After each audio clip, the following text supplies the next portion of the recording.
మీరు మెంటల్ హెల్త్ని ఇగ్నోర్ చేస్తారా? ఈ వీడియో మీకోసం అండి. బాడీ పెయిన్ కనిపిస్తుంది, మైండ్ పెయిన్ కనిపించదు. చెయ్యి ఫ్రాక్చర్ అయితే ప్లాస్టర్ కనిపిస్తుంది, మనసు బ్రేక్ అయితే సైలెన్స్ మాత్రమే కనిపిస్తుంది. ఫిజికల్ హెల్త్ ప్రాబ్లం అయితే డాక్టర్ దగ్గరికి వెళ్ళడం నార్మల్. మెంటల్ హెల్త్ ప్రాబ్లం అయితే అడ్జస్ట్ అవ్వు, స్ట్రాంగ్గా ఉండు అని చెప్తారు. ఎందుకంటే మెంటల్ పెయిన్ విజిబుల్ కాదు. ఎమోషనల్ సఫరింగ్ని సీరియస్గా తీసుకోరు. మైండ్ స్ట్రాంగ్గా ఉంటే చాలు అని అనుకుంటారు.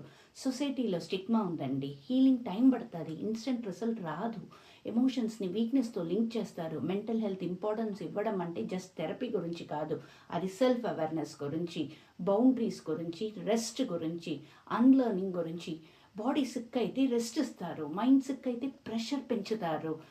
బీ నార్మల్ అంటారు, బీ పాజిటివ్ అంటారు, కానీ హీల్ అవ్వడానికి స్పేస్ ఇవ్వరు. మెంటల్ హెల్త్ ఇగ్నోర్ చేస్తే అది ఎమోషనల్ నమ్నెస్గా మారుతుంది, యాంగర్గా మారుతుంది, రిలేషన్షిప్ ప్రాబ్లమ్స్గా మారుతుంది, ఫిజికల్ ఇల్నెస్గా కూడా మారుతుంది. గుర్తుపెట్టుకోండి, హెల్తీ మైండ్ లేకుండా హెల్తీ బాడీ ఉండదు. మెంటల్ హెల్త్ని ఇంపార్టెన్స్ ఇవ్వడం అంటే సెల్ఫిష్ కాదు, అది సర్వైవల్. ఫస్ట్ మనం ఇంపార్టెన్స్ ఇవ్వాలి, అప్పుడు వేరే వాళ్ళు నేర్చుకుంటారు. క్లారిటీ కావాలి అంటే మెంటల్ హెల్త్ని ఇగ్నోర్ చేయకండి, ఫాలో చేయండి. కేయోస్ కాదు, క్లారిటీ కోసం.